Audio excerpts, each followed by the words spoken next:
Üdvözöllek benneteket a Promis Kft. Idei első EH-s napokat bemutató webináriumán. Örömteli megerősítés, hogy 100-nál is jóval többen kíváncsiak vagytok biztonságfókuszú rendezvények hátterére, mivel ezek élményt adó, de közben összetett több szakterület tudományos hátterét, tapasztalatait összesűrítő programok, természetes, hogy kérdéseket, dilemmákat is generálnak. Ezek megoldásában, a döntés előkészítés, tervezés belendítésében fognak segíteni előadóink. Előjáróban viszont még szeretnék veletek megosztani néhány technikai információt. Ha nem gond, az egyszerűbb kommunikáció kedvéért tegező formában folytatjuk a programot. És a webinárium platformjából adódik, hogy képpel, hanggal, névvel nem jelentek meg a felületeken, de előadóinkat mindenki láthatja, hallhatja. Ha kérdésetek van az elhangzottakkal kapcsolatban, kérlek, írjátok a kérdés-válasz vagy chatmezőbe, előadóink reagálni fognak az előadásokat követően. Az összetettebb kérdéseknél viszont előfordulhat, hogy később írásban válaszolunk, de ezt mindenképpen jelezni fogjuk.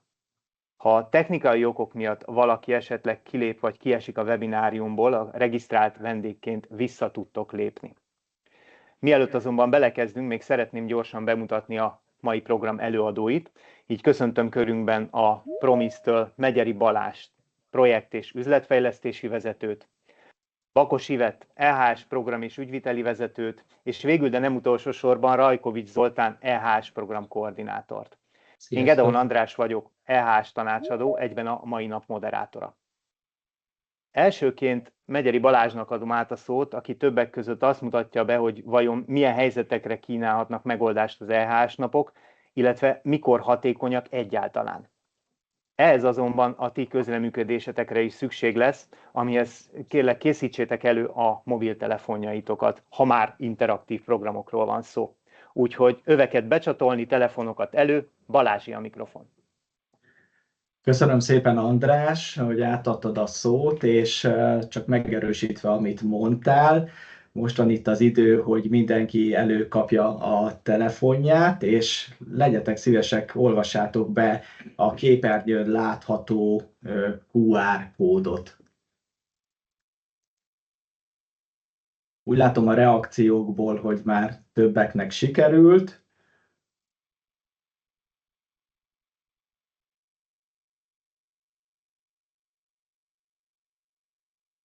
Már 34, 38-an is.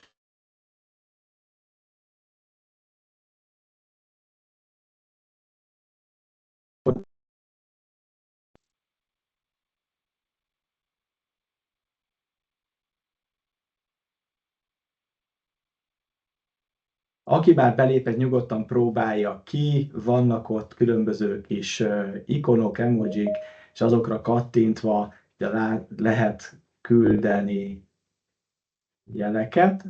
A többség már be is lépett,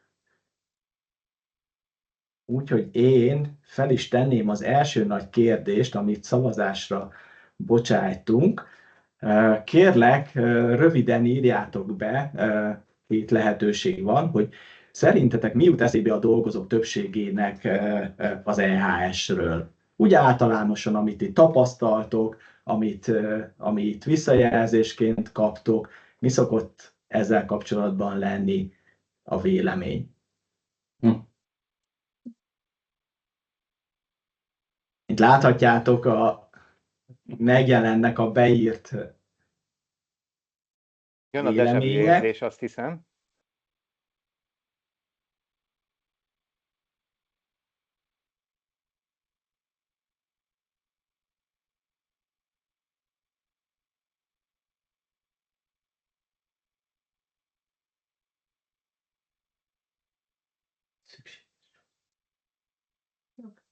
Szuper, egyre csak gyűlnek ezek a vélemények, és hát a szófelhőről azt érdemes tudni, hogy amit a legtöbben írtatok, ami a leghangsúlyosabb, azok a szavak jelennek meg a legnagyobb méretben, Természetesen a munkavédelem, biztonság azért előjön, de nagyon sok olyan negatív gondolat is, mint hogy kötelező, meg hogy szabályok, nyűg, akár ami elsőnek bejött a rozsarú, ez egyből felkeltette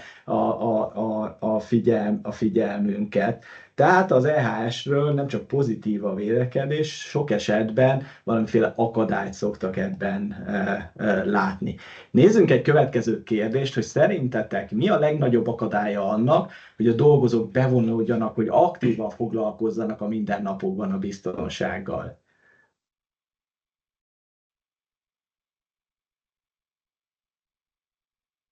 Hasonlóképpen várjuk a válaszokat.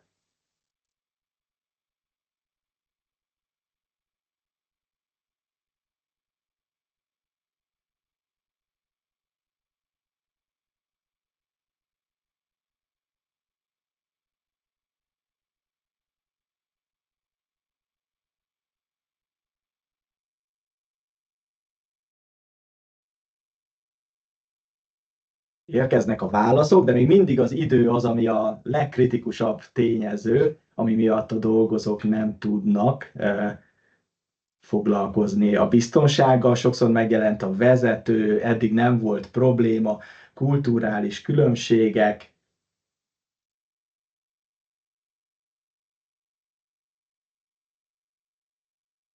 Várunk egy kicsit, aki még esetleg gépe, nem értik a szerepüket, és a vezető is megjelent. Hát köszönjük szépen ezt a gyors közvéleménykutatást, és alapvetően a tapasztalatunk is azt mondja, hogy a legtöbb cég hasonló problémákkal küzd ezen a téren, amikor arról beszélünk, hogy a munkavállalóikat mozgósítani kéne, amikor a dolgozókat be kéne vonni a mindennapi feladatokba, és leginkább az EHS, vagy a biztonság terén. A pozitív üzenetek helyett leginkább ezek a negatív üzenetek jelennek meg, mint hogy ez egy kötelező rossz, ez egy komplikált szabályrendszer, amit be kell tartani, ez egy olyan dolog, amit a vezetőség számon kér, ne adj Isten a hatóság jön és büntetni fog, vagy már csak azért kell csinálnunk, mert a jogszabály azt mondja. Tehát rengeteg olyan üzenet van, ami nem épp a pozitív oldaláról közelíti meg ezt a témát. És hogyha ebbe belegondolunk, és ránézzünk a Bradley kultúra modellre, a Bradley görbére, akkor ezek a negatív vélemények alapvetően hát itt ennek a kulturális fejlődésnek a bal oldalára koncentrálnak, tehát sokkal inkább a reaktív és a függő kulturális állapotot írják le, ahol a külső motiváció a fő hajtóerő, azért csináljuk ezt a dolgot, mert hogy muszáj, mert hogy kell. Viszont mindemellett sok cég, és gondolom köztetek is van sok ilyen, célul tűzte ki azt, hogy szeretne eljutni a független fázisba, vagy nagy Isten az egymástól függő fázisba, szeretne ott a középen található kulturális választóvonalnak a jobb oldalára átkerülni. És hát ezzel kapcsolatban van egy népszerű és modern aforizma, amit Albert Einsteinnek tulajdonítanak, de hát erről lehet vitatkozni, hogy ez most téves vagy nem téves. Méghozzá az, hogy hát azokat a problémákat nem oldhatjuk meg ugyanazzal a gondolkodásmóddal, amellyel megteremtettük őket. Hát most nem pontosan idéztem, de hogyha ezt lefordítjuk az EHS nyelvére, és a kultúra nyelvére, akkor a függő szintnek a problémáit, azokat nem fogjuk tudni ugyanazokkal az eszközökkel, nem fogjuk tudni ugyanazokkal a módszerekkel megoldani, mert csak ugyanabból csinálunk többet, és a hatás az csak fokozódik, de nem lesz más, nem várhatunk el más eredményt. És hát, hogy miben tud segíteni az EHS nap, mi pont ezt tűztük ki célul, és ez az a terület, amiben vezetőként a segítségünkre lehet, hogy új megvilágításba helyezi az EHS-t, a kötelező rossz helyett egy tapasztalat alapú közösségi élményen keresztül a pozitív oldaláról tudjuk megközelíteni a témakört. az elmúlt évek során eléggé hosszú listát tudtunk összeállítani arról, hogy milyen eszközök és módszerek állnak vezetőként a rendelkezésünkre, milyen eszközökkel, módszerekkel operálnak leginkább a cégek, és hát azt arra kellett rájönnünk, hogy van ebből rengeteg, akár 100-as nagyságrendű is, de viszonylag kevés az olyan, ami alapvetően a teljes szervezetet átfedné. Beszéljünk akár az operatív funkciókról, operátorokról, vagy beszéljünk akár a felső vezetőkről, és amiben tud segíteni nekünk még az EHS-nap, az az, hogy függetlenül attól, hogy éppen a szervezet melyik szintjén helyezkedünk el, legyünk akár a felső vezetésben, vagy akár az operátori szinten, a teljes populációt átöleli, és a teljes populációban a pozitív oldaláról közelíti meg ezt a témát. Ahogyan a főcímünkben is elhangzott, hogy ez a munkavállalóknak élmény, és a vezetőknek eredményt biztosít, mert hogy a kultúraépítésnek az egyik fő eszköze.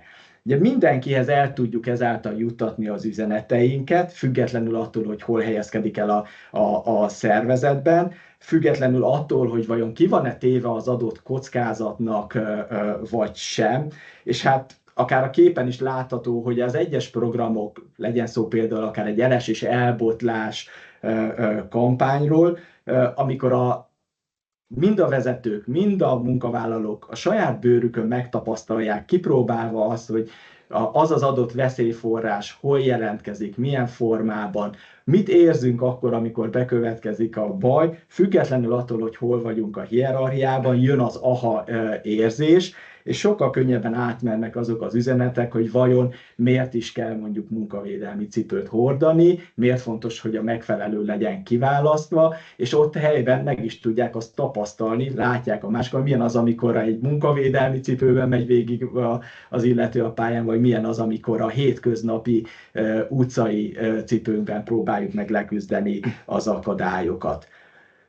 Maga az EHS-nap még abban tud segíteni, hogy a fókuszt átirányítja erre a témakörre. Biztos ti is tapasztaljátok, hogy a mai világban rengeteg információ ér minket, és ez nem csak a hétköznapi életünk során van így, hanem a munkahelyen is. A különböző üzenetek azok egymással vetélkednek, és hát egy ilyen rendezvény, egy ilyen esemény az lehetőséget ad arra, hogy kiemelkedjünk ebből a munkahelyi zajból, a sok-sok kommunikációs zajon felül kerekedjünk. Saját tapasztalatom volt, egy nagyobb multinacionális cégnél dolgoztam, mint EHS vezető, hogy már amikor meghirdettük ezt a programot, már akkor jöttek a kollégák, hogy Balázs, mi lesz ez, mire is készüljünk, nem tudták, hogy mire számíthatnak, és miután megvolt az esemény, utána még hosszú hetekig, hónapokig záporoztak a visszajelzések, hogy ez mennyire jó volt, hogy milyen jó volt egymással kapcsolódni, és már várták azt, hogy a következő évben vajon lesz-e ilyen esemény. Meg is tudja mutatni az EHS teljesítményt, amellett, hogy fókuszba helyezi, mert legyen szó akár külső elvárásról, tehát mondjuk a cégcsoport elvárásáról, hogy ezt most meg kell rendezni, mert éppen itt van a világnapja, vagy mindenhol a cégen itt van, vagy legyen szó akár belső elvárásról, ezeknek a programoknak a megrendezésén nagyon jól tudja támogatni. Segítségre van még a kapcsolatépítésben, mert hogy ez egy olyan rendezvény, amin tényleg mindenki részt tud venni, és tud rá kapcsolódni. Szintén saját tapasztalat, hogy egy ilyen rendezvény után azt a visszajelzést adják a kollégák, hogy de jó volt megismerni az éppen más szervezet, vagy másik osztályon dolgozó kollégákat, akikkel eddig csak, bár egy kerítésen belül, egy telephelyen dolgoztak, csak e-mailes levelezést váltottak, nem tudták hozzá arcokat kötni, és ez egy lehetőség arra, hogy megismerjék a másikat, megismerjék, hogy ő nekik milyen a hozzáállásuk akár az EHS-hez. Hogyan tudja vagy megmutatni a színesebb arcát? A mi szakmánk azért ez egy multidisciplináris szakma, ami azt jelenti, hogy aki munkavédelmi is, az általában egyben orvos is, jogász is, takarító és pénzügyes, és még lehetne sorolni, hogy mennyiféle szakmához kellene, hogy értsük, hogy ezt a teljes spektrumot le tudjuk fedni, és ezekkel a programokkal ezt is be tudjuk mutatni, hogy ez nem csak egy aktatologatásról vagy dokumentáció kezelésről szól, nem csak azzal kapcsolatban lehet vele találkozni, hogyha éppen történt egy baleset és valamiféle negatív esemény történt, hogy akkor jön a rossz zsaru, ahogy ott a szófelhőben lehetett látni, hanem sokkal inkább azt a mindennapi munkát, azokat a kihívásokat, azokat a problémákat, és azt a sokrétűséget is be lehet mutatni, amivel egy EHS csapat, amivel a szakma mindennapokban találkozik. És hát az egyik nagyon nagy előnye, hogy más perspektívából, más szemszögből is meg tudunk mutatni vele dolgokat. Az oktatások terén ugye nagyon nem mindegy, hogy elmondjuk-e valakinek, hogy mik a kötelezettségei, például egy esemény jelentéssel kapcsolatban, hogy az egy kötelező, jelenteni kell a kvázi eseményeket, a baleseteket meg pláne, vagy akár egy játékos programon keresztül, itt a kép jobb oldalán pont egy ilyet láttok, tudjuk szemléltetni a munkavédelemben használatos elméleteket, Heinrich Domino elméletét, és a dolgozók saját tapasztalat, saját élmény alapján tudják elhelyezni, és magukat beletenni ebbe az egész rendszerbe, megértve azt, hogy egy esemény láncolatban, ami egy balesethez vezet, vajon az ő szerepük hol van, és itt értik meg igazán, hogy a legkisebb tett is, a legkisebb dolog is mennyit számíthat egy baleset megelőzésében. Tehát ezek az interakciók, ezek az élmények, és ez a fajta csapatmunka segíti azt, hogy elérjük a csapat célokat, és vezetői oldalról is támogatást kapjunk.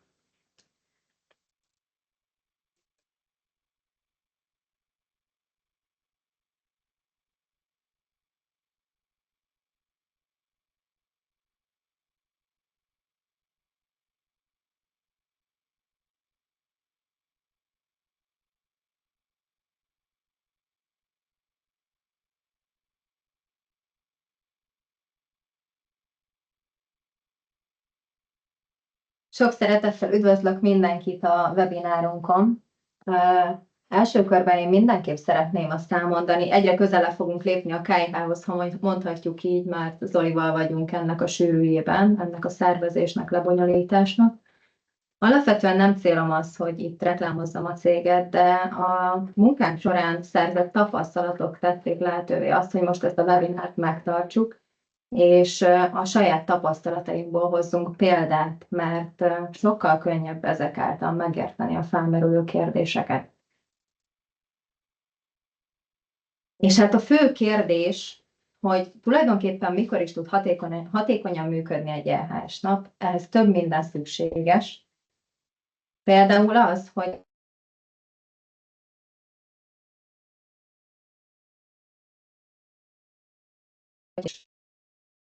vállalatnak a működésére, a kockázatokra, a kultúrájára építeni egy-egy programot és tartalmat. Tehát nem konzerv típusú programokat odavinni, hanem kicsit ezeket átszabni a cég arculatának megfelelően felépíteni. Ugyanolyan fontos az, hogy a csoportnak megfelelően, csoportoknak, résztvevőknek megfelelően adjuk elő, vigyük ezeket a programokat, mert nem mindegy, hogy kihez szól. Teljesen más az irodában dolgozó kolléga és a karbantartáson dolgozó kolléga szempontja, szemszöge teljesen máshogy tud kapcsolódni egy-egy témához. Mindenkinek úgymond a saját felkészültségi szintjén kell ezeket a programokat elvinni, hogy minél inkább befogadhatóak legyenek. Tehát ilyen szempontból is érdemes egy kicsit ezeket szétszórni, szortírozni.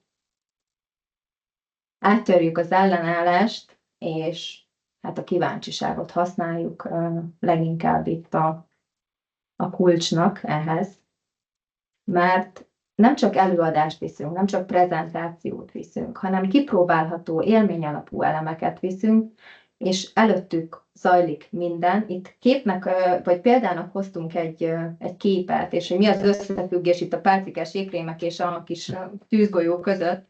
Itt pont ez a lényeg, hogy voltunk egy fagyigyárban EH-s programot tartani, és senki sem gondolt arra, hogy a porrobbanás témája például a cukor véget így mennyire erőteljes hangsúlyt kap. Egészen addig még meg nem mutattuk nekik, hogy hogyan tudjuk berobbantani ezt a finom cukorport, és ezzel már közelebb tudunk kerülni ilyenkor a hallgatósághoz, és emlékezetessé tesszük, áttörjük ezt az ellenállást, mert a saját szemükkel tapasztalják meg azt, hogy hogyan is zajlik ez a való életben. Ugyanúgy ehhez kapcsolódik az, hogy kétoldalú kommunikációra építünk. Itt megint csak azt tudom mondani, hogy nem előadni kell, nem egy prezentációt kell villantani a kollégáknak, hanem párbeszédre kell őket késztetni. Tehát kérdések, beszélgetések, bevonjuk őket játékos feladatokkal, és ezáltal megpróbáljuk a figyelmet fenntartani. Nem hagyunk ki senkit. Ez egy nagyon fontos összetevője egy hatékony EH-s napnak, programnak. Itt arra gondolunk, hogy érdemes minden programot úgy szervezni, hogy a lehető legtöbb kollégát elérjük. Ha szükség van arra, hogy műszakokat érjünk el, saját példánkból tudok erre is hozni egy korábbi esetet. Tartottunk egy EH-s rendezvényt, de a műszakváltás az következő héten volt esedékes, úgyhogy elérjük a következő csapatot. Úgyhogy következő héten megint tartottunk nekik egy rendezvényt, hogy minél többet elérjünk. Itt fontos az, hogy ne történjen meg az, hogy valaki szeretett volna eljönni, de nem tudott, mert lehet, hogy leállással, lehet, hogy műszakokkal meg tudjuk oldani azt, hogy a lehető legtöbb kollégát elérjünk, és ne csak a felszínt kapargassuk. Külsősök bevonásával lehet erősíteni ezt az elfogadást. Azt tapasztaljuk sok-sok ilyen program során, hogy sokkal könnyebben fogadnak el egy külső nézőpontot. Tehát ha azt nézzük például bennünket, mert nem a megszokott EH-s kollégától hallják a programot, az előadást, nem tőle látják, hanem egy új szemszögből, egy új látáspontból visszük el nekik egy új emberként mindezt. És kicsit így valahogy elfogadóbbak az emberek. És hát ami a legfontosabb, hogy minden esetben szakértőkkel, szakemberekkel érdemes ezeket a programokat megtartani, akik valóban jártasok az adott területben, tehát hogy nem betanított szövegek, nem leírt programok, amiket megtanítunk a diákmunkásoknak, az animátoroknak, hanem érdemes minden esetben olyan szakértőt odavinni, hogyha felmerülő kérdés van, akkor hitelességgel tudja azt elmondani, egyrészt azt a programot, másrészt pedig lehető legtöbb kérdésre tudjon válaszolni, és erre mi is próbálunk minél inkább figyelni. És hát közeledve a KH-hoz, mert most megnéztük azt, hogy mikor hatékony, vagy hogyan tud hatékony lenni egy EH-s nap, de aki már próbált ilyet szervezni, szerintem az megtapasztalta, hogy mennyi falba lehet beleütközni, mennyi probléma van, mennyi mindent kell megoldani, mennyi feladat van, mivel jár egy szervezés, egy lebonyolítás, megint mit felejtettünk el, mi maradt ki, mit kell megrendelni. Így a tapasztalatunkkal próbálunk egy kis segítséget adni, és eligazodni ebben az EH-s nap útvesztőben, hogy a célt megpróbáljuk elérni. Úgyhogy hát nézzük meg ezeket a kérdéseket, amik legtöbbször felvetődnek egy ilyen szervezés folyamat során. A legfontosabb kérdés, még mielőtt közelebb lépünk, hogy mégis milyen formában lehet megszervezni ilyen programot, és hát a lehetőségek tárháza az hatalmas, mert nem csak dedikált EH-sban napban lehet gondolkodni, hanem akár egy hétben programsorozatban, ahogy korábban is említettem, akár műszakok elérése véget megcsinálhatjuk azt, hogy csinálunk több napot, vagy egy programsorozatot, vagy összevonjuk más-más programjainkkal. Lehet ráépíteni valamire. Balázs is említette, hogy akár egy környezetvédelmi nap köré, vagy bármilyen téma, ami számunkra fontos. A képen például egy családi nap is látható, ahol megpróbálunk olyan programokat vinni, itt egész konkrétan egy madáretető készítés történik, hogy ezeket a felnőtteknek, gyerekeknek szóló programokat kicsit összehangoljuk. és volt már olyan is, hogy online megpróbáltunk tartani, angolul, magyarul, ez is gond nélkül lezajlott. Nyilván ez inkább irodai környezetben működik, de ebben a formában is megvalósítható.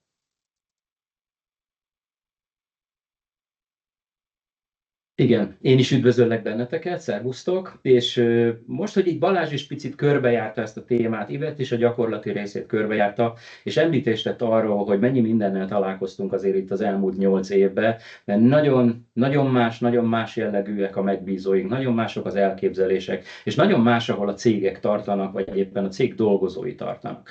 Ugye minden esetben itt a cég dolgozóiról beszélünk, és az ő közelebb csábításukról, hogy tudjuk őket közelebb csábításni ahhoz, amivel kapcsolatban nekik alapvetően van egy ellenállásuk. Tehát az, ami kötelező, az, amit kirónak rájuk, azt egyszerűen valamiért úgy fogadjuk, hogy nem, meg miért, meg egyáltalán miért kéne nekünk ezt, meg amúgy is dolgoznom kell, meg fáradt vagyok.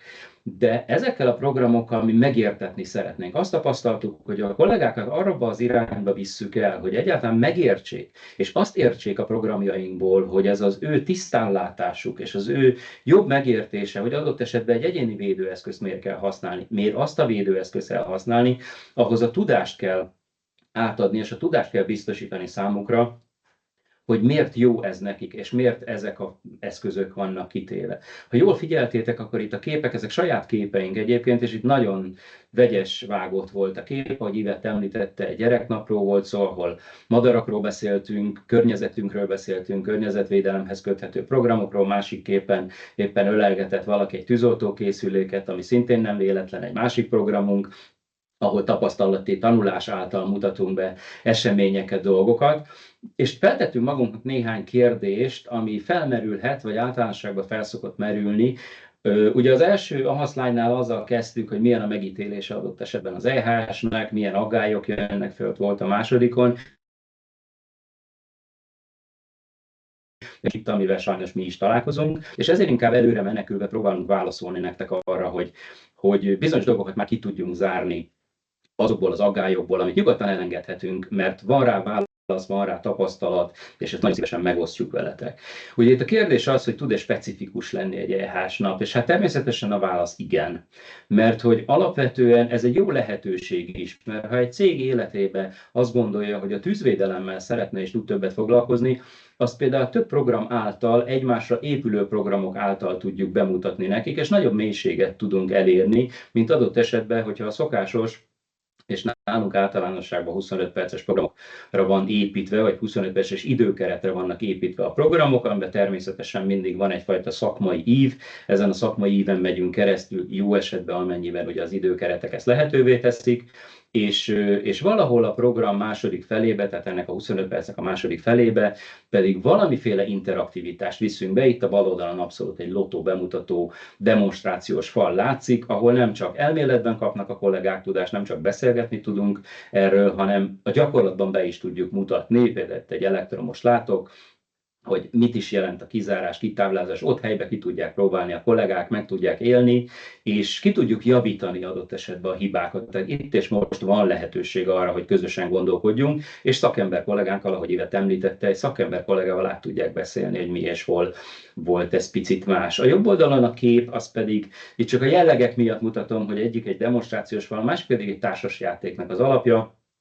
Egy-egy témában, itt adott esetben kézvédelem vagy szemvédelemmel kapcsolatban van például társasjáték alapunk, ahol a kis érkező csoportot ketté osztjuk, és a feladatokat úgy hajtjuk végre, hogy kérdések által megyünk végig a témát érintő fontos kérdéseken, és beszéljük át közösen, nem csak egy igen-nem kérdéssel megyünk tovább, hanem meg is beszéljük, hogy az miért és hogy jó. Miért az a helyes út, és hogy mi a megfelelő mód, hogy ebbe az esetben viselkedjünk.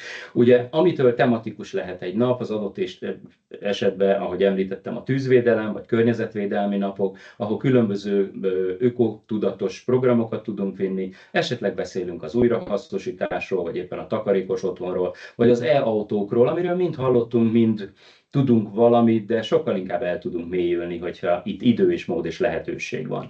Vagy ha egy cégnek olyan indítatása, felvetése van, hogy ő szeretne egy well-being napot, ez mostanában azért elég, hogy úgy mondjam, trendi, akkor itt nem csak az általános vérvételt tudjuk helybe vinni, vagy egy szűrőbuszon mondjuk hajvizsgálatot, vagy bőrvizsgálatot tartani, mert ezekre is van lehetőség, hanem a légzést. Egy kicsit másképp, egy kicsit máshonnan megközelítve a hétköznapjainkat, hogy mennyire fontos a légzés, ebbe is el tudunk mélyedni, vagy éppen a megfelelő alvás. Ezzel talán elég keveset foglalkozunk, de tudunk az ergonómiával kapcsolatban is olyan programokat vinni, ami mind-mind közelebb hozza az embereket, és ettől tud specifikus lenni, de amivel kapcsolatban mi most egy képet hoztunk, az mondjuk egy targoncás nap. Nagyon sok olyan nehézgépkezelő kollega van, aki minden nap teszi a dolgát, de itt egyfajta ünnepként tudjuk kezelni ezt az alkalmat, mert hogy egy versenyt tudunk lebonyolítani, ahol ők ki tudják próbálni egymással az ügyességüket, és itt sosem a gyorsaságra, vagy éppen csak az időre megyünk, hanem a szabályok betartása legalább annyira fontos,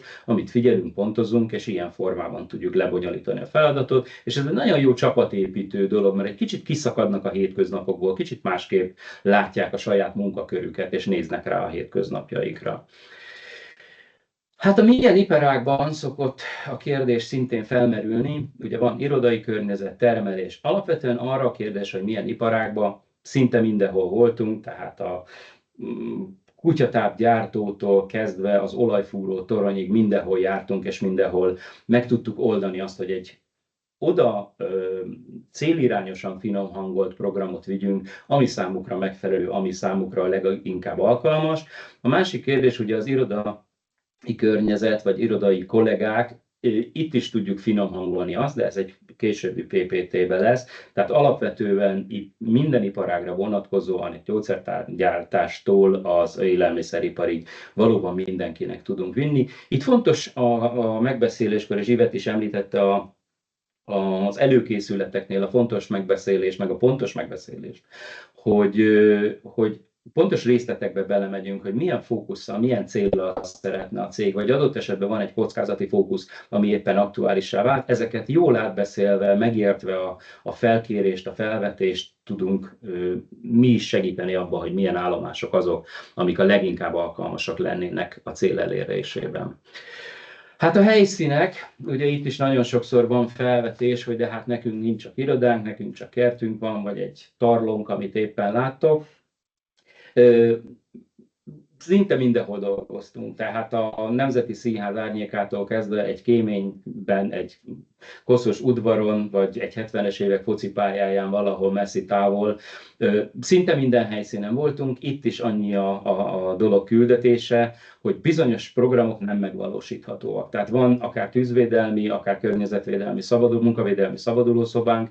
Ezeket a programokat sajnos egy kültéri helyszínen nem tudjuk lebonyolítani, vagy technikailag ugye a VR szemüveg nem megoldható külső helyszínen.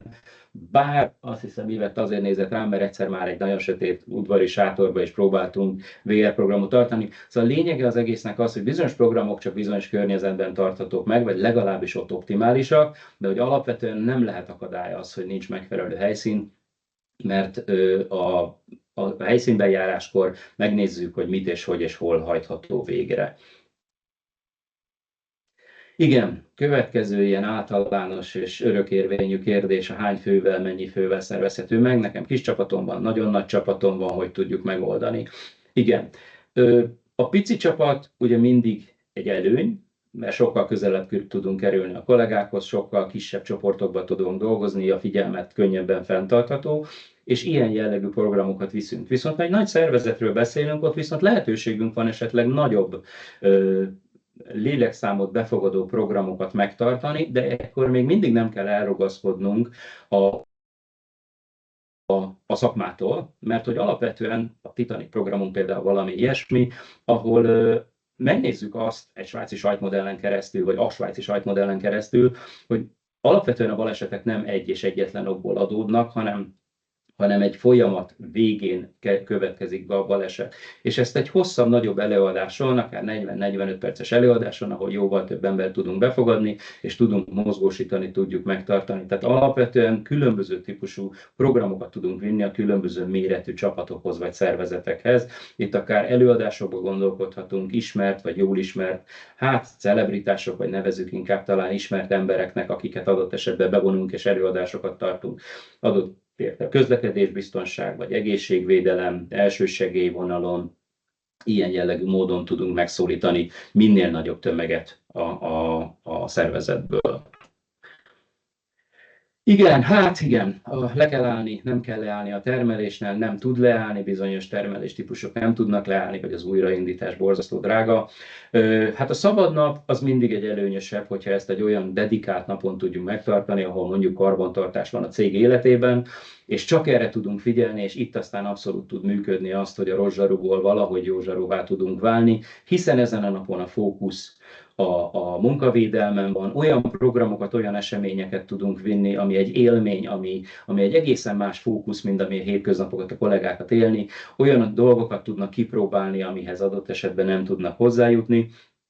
Itt így is tervezzük a programokat, és itt adott esetben egy hosszabb program, vagy éppen ezek az említett 25 perces programok lebonyolításai a megvalósíthatóak.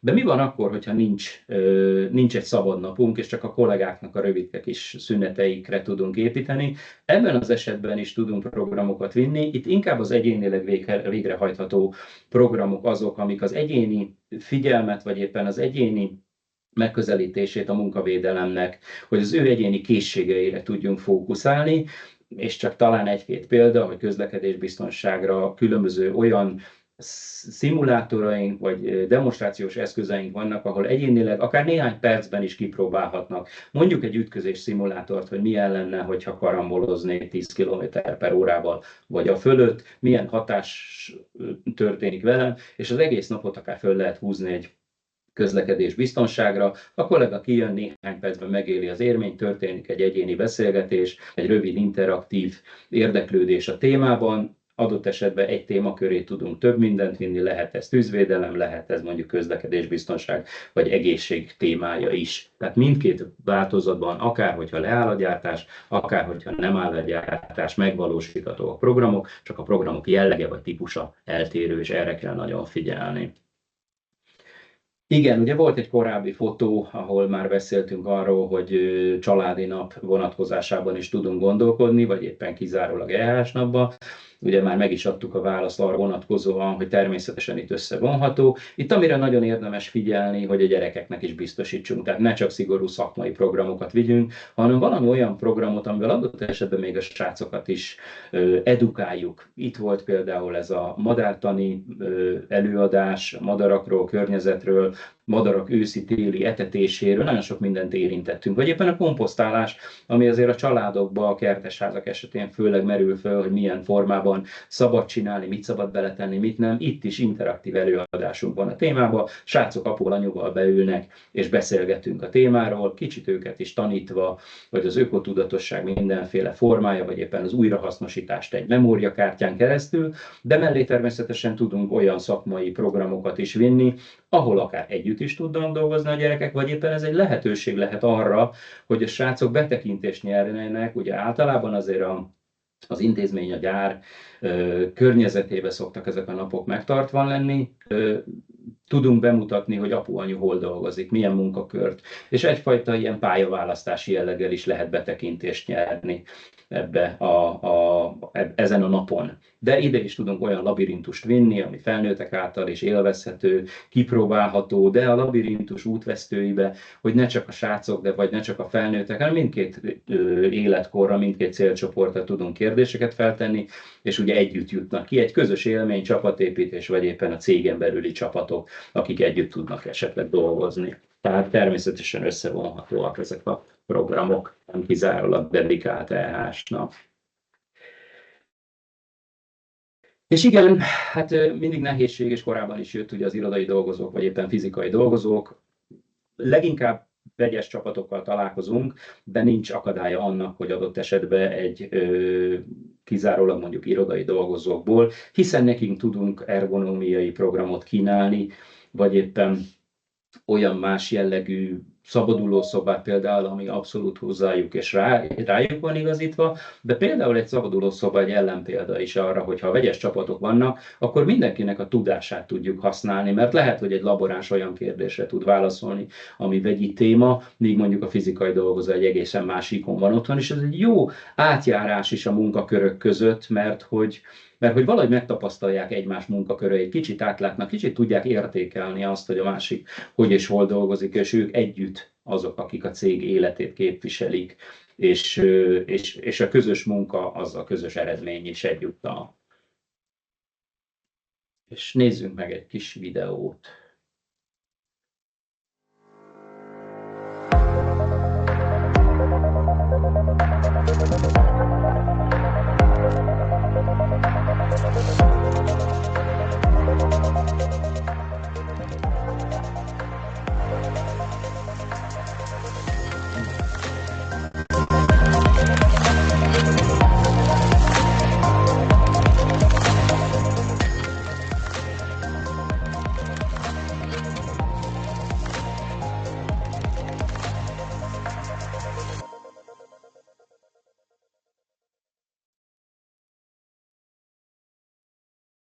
Igen, és hát visszatérve itt egy videó után innen szép nyelre, de hát folytassuk, hogy tulajdonképpen hogyan is néz ki mindez a valóságban. Nagyon sok témát, nagyon sok kérdést már érintett Zoli, ahogy itt elkezdte csoportokra bontani a kérdéseket. De egy kicsit akkor így összefoglalva, és muszáj vagyok közelíteni így magunkhoz, mert azt tudom elmondani, hogy hogyan is történik ez a valóságban, bár aki már próbált ilyet szervezni, azt tudja, hogy milyen is ez, hogyan történik. Nagyon fontos, és ezt mi is így szoktuk csinálni, nem egy sablon programkatalógusunk van, amiből választ a partner, és akkor tessék, itt van, ennyi, visszük. Minden esetben letisztázzuk velük, ezt cégen belül is érdemes, mi is megpróbáljuk így csinálni, hogy tisztázzuk le a fókuszt, hogy mi a cél, hogy vannak-e kritikusabb pontok, amit érinteni kell, amit középpontba kell helyezni, hogy vannak-e olyan témák, amiket szükséges kiemelnünk, akár több baleset, akár botlásos balesetek megnövekedtek. Jó lenne, ha most ilyen program lenne hangsúlyos, ez lenne középpontban. Ez mindenképp érdemes, vagy akár az, hogyha mondjuk egy tematikus napot szervezünk, építsünk egy munkavédelmi világnapra, hogy most ez, vegyesen, de csak munkavédelmi témájú programok legyenek. Tehát első körben mindenképp fontos ezt letisztáznunk. Nagyon fontos a kommunikáció, hogy az időben megtörténjen, hogy minél több kollégát el tudjak érni, hogy minél többen infóhoz jussanak. Ez lehet valamilyen online felületen, lehet plakátokon, lehet fórumokon.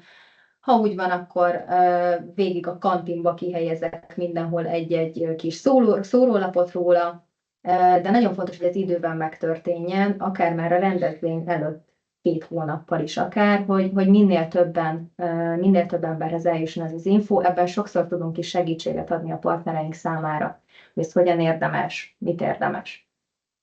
Helyszínbejárás és egy az egyben helyszín, ezt így mondanám. Ezt is említette már Zoli, hogy nagyon fontos, hogy bizonyos programok esetében milyen helyszínen lehet azt megvalósítani. Vannak kivételek, de ha szükséges, akkor ezeket is valahogy megpróbáljuk megoldani. Mi elmondjuk, hogy egy-egy programnál mire érdemes figyelni. Akár helyszín, méretigények, felszerelés, legyen áram közelben, legyen vízvételi lehetőség, fedett legyen, ne legyen, milyen belmagasság autóval oda tudjunk-e menni, nagyon fontosak, és el is mondjuk ezeket, sőt, még le is szoktuk írni ajánlatba, mindenhova feltüntetjük többször. De még egy plusz segítséget nyújtunk azzal, hogy a program előtt nagyjából 1-2 héttel kimegyünk, és bejárjuk a helyszínt, hogy a partner mit választott, majd sok esetben, és hát szoktunk is oda mosolyogni, megmondjuk, hogy miért nem jó az, amire úgy gondolta, hogy jó lesz, és nagyon sokszor van az, hogy észreveszünk egy-egy olyan helyszínt, amire nem gondolta megrendelő, teljesen más szemszögből közelítjük meg, és hát azt mondhatom, hogy nem volt még olyan, hogy ne, mert ahogy Zoli is említette, lehetetlen helyszíneken is, a bicikli tárolótól kezdve mindenhol valósítottunk meg programokat, úgyhogy meg fogjuk találni a tökéletes megoldást. Eszközigény, ez lehet, hogy az ember nem is gondolná azt, hogy mennyi minden kell, főleg egy interaktív programhoz, Alapvetően, mivel nem előadásokról van szó, egy igazán élménydús EH-s program az arról szól, hogy minél nagyobb élményt adjon, tehát sokszor nagyon nagy eszközigényű egy program. Itt ezt a terhet is próbáljuk levenni a partnerek válláról azzal, hogy minden eszközt mi viszünk. Nagyon-nagyon minimális az, amit kérünk. Aki már próbált ilyet szervezni, lehet, hogy menet közben rájött, hogy mennyi mindent kell még megvenni, beszerezni, a boltba elmenni és társai. Amit mi kérünk, az tulajdonképpen abban úgymond ki is fullad, hogy legyen ott áramvételi lehetőség, vagy kérünk szépen egy elosztót, hogyha van, vagy egy projektor, jól jönne még, de egyébként mindent mi viszünk a programjainkhoz. Lebonyolítási formák, hát ez mondjuk úgy, hogy sok mindentől függ, mert nem mindegy, hogy a cég le tud állni, nem tud leállni, szabad nap vagy sem, de többféle megoldás létezik erre. Lehet, hogy csoportosan szervezem meg, de lehet, hogy egyéni lesz. Lehet, hogy kötelező mindenkinek, mert tényleg leáll az egész cég, és mindenkinek ott kell lennie egy dedikált munkanap keretein belül. Az is lehet, hogy fakultatívan jelentkezni lehet, vagy akár nem is jelentkezés, csak aki eljön a program előtt, az megáll és megnézi, vagy ezeket lehet vegyíteni is. Lehet, hogy elindítunk kötelező programokat, és mellette futnak fakultatívan is, amit meg lehet látogatni. Tehát többféle megoldási módszer van erre. Időkeretnél alapvetően a programokról azt szoktuk, a mi programjainkról például azok 25 percesek, és hogy ezzel a legkönnyebb úgymond kalkulálni, de nagyon sokszor valakinek csak 5 perce van, vagy valaki egy órára ki tud jönni, és ezzel sincs semmi probléma, mert ennek megfelelően lehet alakítani a programokat, hogy valakinek tényleg csak 5 perce van, valaki pedig akkor rá tudja szállni az idejét, és ki tud jönni. Az útlevél és ajánlatok, ajándékok, bocsánat, amikor több programunk van, vagy több programot tart a cég, akkor szoktuk ajánlani, hogy egy-egy ilyen útlevéllel, menetlevéllel színesítsük ezt az egészet, mert egyrészt belerak egy élményt, hogy ha elmegy a résztvevő egy állomásra, akkor egy pecsétet gyűjt, vagy egy aláírást, hogy ő ott azon részt vett. A másik pedig az, hogy ezeket ajándékokhoz is lehet kötni.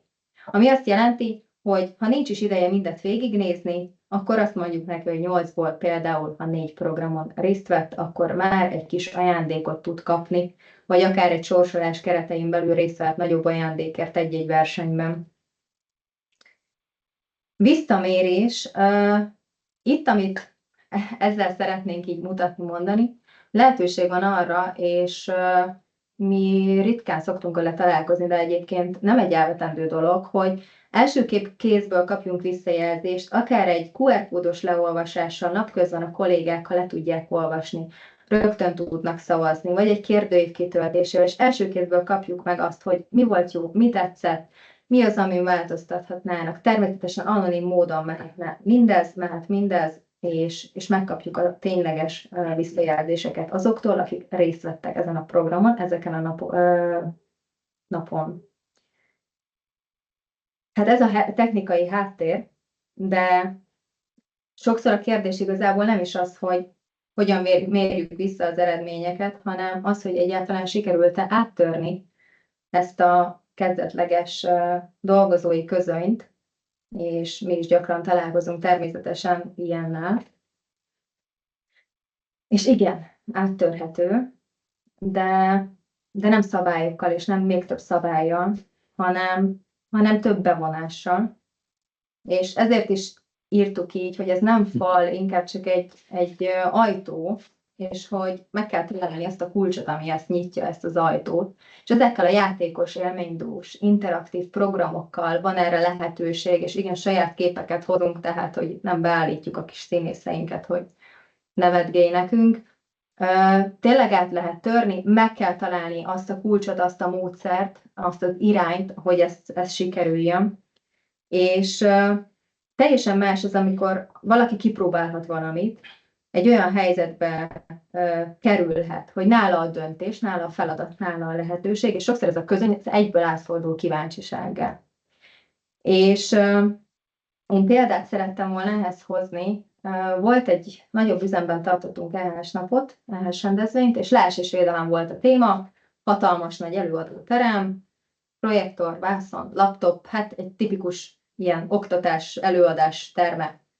Meg is jött a csapat, láttuk a rendkívül érdeklődő tekinteteket, hogy na, de jó, megint meghallgatjuk ugyanazt, amit szoktunk, meg hát leesés védelemből azért egy oktatás nem biztos, hogy izgalmasnak ígérkezik.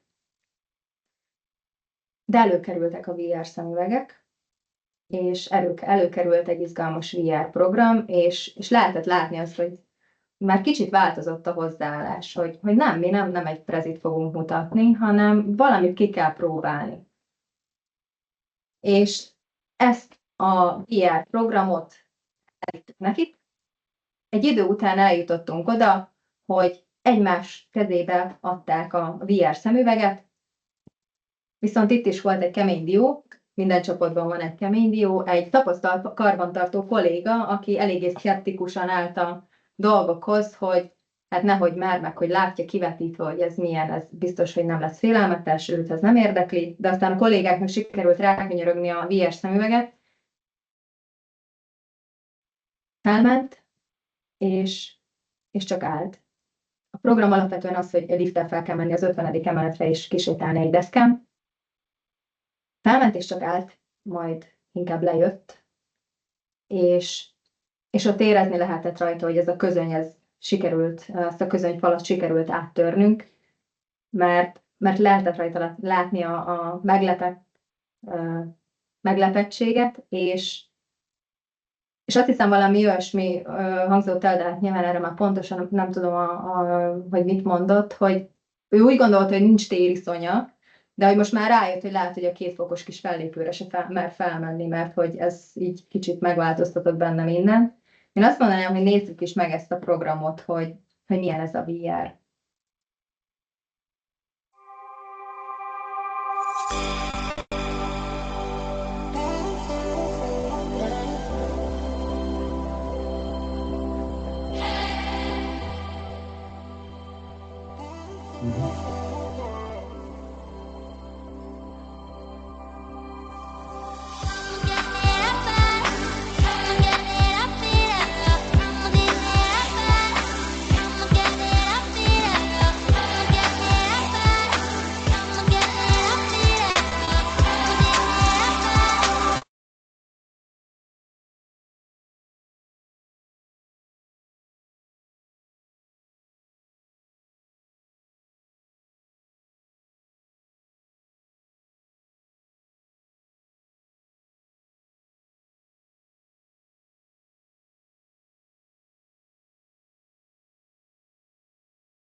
Igen, és itt a kollégák finoman jelezték, hogy ideje lenne belehúznom a történetmesélésbe, de hát akkor gyorsan tovább is lépnék, hogy hogyan áll is fókuszba az EHS területet, hogyan találkoznak velünk a kollégák, jut eszébe az elején lévő válaszok elég sok mindent elárultak nekünk, hogy mit gondoltak, mi az első reakció, és ez nem hiába van, mert mikor találkoznak velünk, ha rászólunk, hogy vegyél fel a szemüveget, hogyha jön egy audit és szaladgálunk, miért a mérgezett tegerek, hogy mindig ott vagyunk, hogy szabályokat hozunk, hogy betartatjuk, hogy szankcionálunk, úgyhogy ezek vagyunk mi, de ne ezek legyünk mi, mert ha ilyen izgalmas programokat viszünk, akkor nem úgy jön szóba majd az EHS, hogy na, aki rám szólt, vagy aki a szabályokat mondja, hanem úgy, hogy aki ezt a programot hozta nekünk, aki miatt kipróbálhattam ezt vagy azt a szimulátort, és ekkor kerülünk igazán fókuszba, amikor ilyen témák miatt kezdenek el beszélni rólunk, és ugyancsak egy kicsit magunkra utalva, mi sok esetben visszatérő csapat vagyunk a partnereinkhez, évről évre megyünk ugyanahoz a céghez sok esetben, és megjegyeznek bennünket,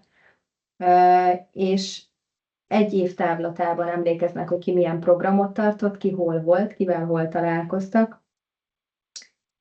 Úgyhogy én azt mondanám nektek, hogy nézzük meg, hogy tulajdonképpen mi az, ami ilyen benyomást tud tenni egy kollégában.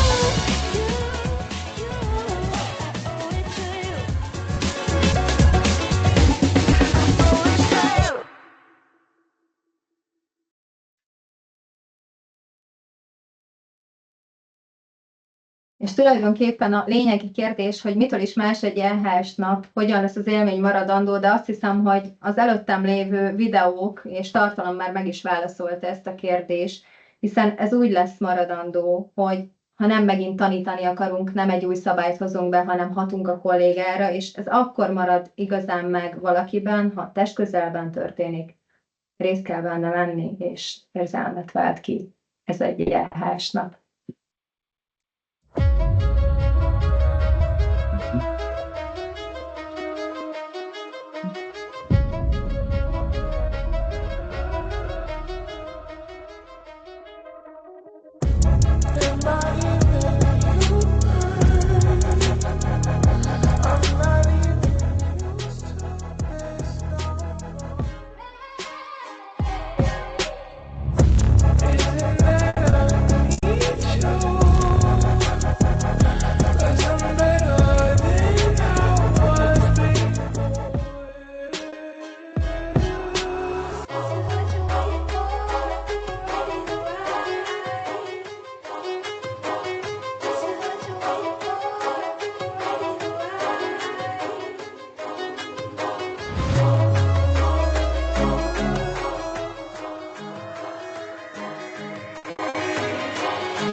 Jaj, nagyon nehéz abba hagyni. Egyszerűen nagyon szeretjük, amit csinálunk, nagyon élvezzük, amit csinálunk, de tényleg itt a kollégák már jelezték, hogy vége, és bennünk még nagyon sok minden van, és ahogy mi is nézzük a videókat, jönnek fel újabb ötletek, javaslatok, gondolatok, hogy miket tudnánk még megosztani, de ha véletlen valakinek felkeltettük a figyelmét, akkor megtaláltok bennünket az alábbi EHS vagy weboldalakon, illetve a programfüzetünk, ami most már nagyjából 120, de folyamatosan bővítjük a programot, megtaláljátok ezen az elérhetőségen, a promise.hu oldalon. Keressetek bennünket, örömmel, szívesen, kötelezettség nélkül segítünk nektek. És ami egy másik érdekesség és újdonság valahol, hogy sikeres programok után megkerestek bennünket, hogyha globál szinten vagy nemzetközi szinten is szeretnének cégcsoport szinten ilyen jellegű programot tartani, most már valószínűleg, hogy erre is van lehetőség, kitettük a lábunkat a nemzetközi piacra, ha ez ügyben valaki érdeklődne, akkor nyitottak vagyunk a dologra. És át is adnám a szót Andrásnak. Köszönöm szépen, és Zoli úgy fogalmazta, hogy véletlenül, hát nem csak véletlenül figyeltek a meghívottaink, mert ráadásul elég gyakorlatias kérdéseket tettek föl, de az időre való tekintettel lehet, hogy összefűzve meg tudjátok válaszolni a két kérdést, mert az egyik az volt, hogy mennyivel korábban kell megrendelni, és mikor érdemes elkezdeni a szervezést, illetve hogy tudtok-e segíteni a kihirdetésben vagy a kommunikációjában cégen belül, hogy gondolom azért, hogy értesüljenek róla az érintett vezetők, munkatársak. Jó, nagyon jó kérdés, és köszönjük szépen, és erre mondom, hogy nagyon sok minden van még, ami a sok-sok részletben megbeszélendő, vagy a sok részlet kitérendő. Igen, hát alapvetően egy komoly EHS-nak programját azért jó 1,5-2 hónappal korábban el kell kezdeni szervezni. És ebben egy csomó adminisztráció van, de nagyjából mi azt szoktuk kérni, hogy egy 4-6 héttel korábban kezdjük el átbeszélni a dolgokat, átbeszélni a fókuszt. Első körben ugye online verzióban tudjuk ezt most már megtartani, és ahogy az idő halad előre, szűkítjük a programok számát, később egy árajánlatot küldünk, és ugye ott már az adminisztráció, a bürokrácián keresztül átfut, mire megkapjuk a megrendelést. Szóval nagyjából ez a válasz. A másik kérdés pedig az volt, hogy... A másik kérdés, ugye mondtam, hogy összefűzve, hogy tudtok-e segíteni a kihirdetésben, a kommunikációjában, hogy cégen belül hogy tudják mégis ezt a kollégáknak, meg a vezetőknek továbbadni, mint programot? Én úgy gondolom, hogy erre gondolt a hallgató. Természetesen tudunk segíteni, ez nagyon más és más cégenként. A konkrét megkeresés esetén erre szívesen válaszolunk, javaslatokat teszünk, megoldásokat kínálunk nektek. Nagyon szépen köszönjük, és Mindenképpen, hogyha még akadnak kérdésetek, akkor a megadott elérhetőségeken természetesen erre válaszolunk, illetve ha felszeretnétek idézni az információkat, adatokat a ma elhangzottakból, akkor arra lehetőséget biztosítunk a webinárium megosztásával, úgyhogy ez YouTube-on majd látható lesz. És természetesen a régebbi szakmai tartalmaink is elérhetőek, így mindenképpen arra biztatnálak benneteket, hogy kövessétek a YouTube csatornánkat, illetve a social media felületeket. És ezt azért is érdemes megtenni, mert az EHS napok programjából élőben is szeretnénk ízelítőt adni egy nyílt EHS nap keretében, ahol ugye kipróbálható eszközökkel, érdekességekkel, inspiráló ötletekkel is találkozhatok, illetve magukkal az ottani szakemberekkel, szakértőkkel, akik tartják ezeket a programokat, és elég sok életszerű élménnyel, tapasztalattal rendelkeznek, amit örömmel megosztanak veletek. Úgyhogy tartsátok velünk a kapcsolatot, jelentkezni fogunk a további részletekkel. Úgyhogy nincs más hátra, még egyszer köszönöm az érdeklődéseteket, és előadóink, illetve a Promise munkatársaink nevében további szép napot kívánok nektek, minden jót!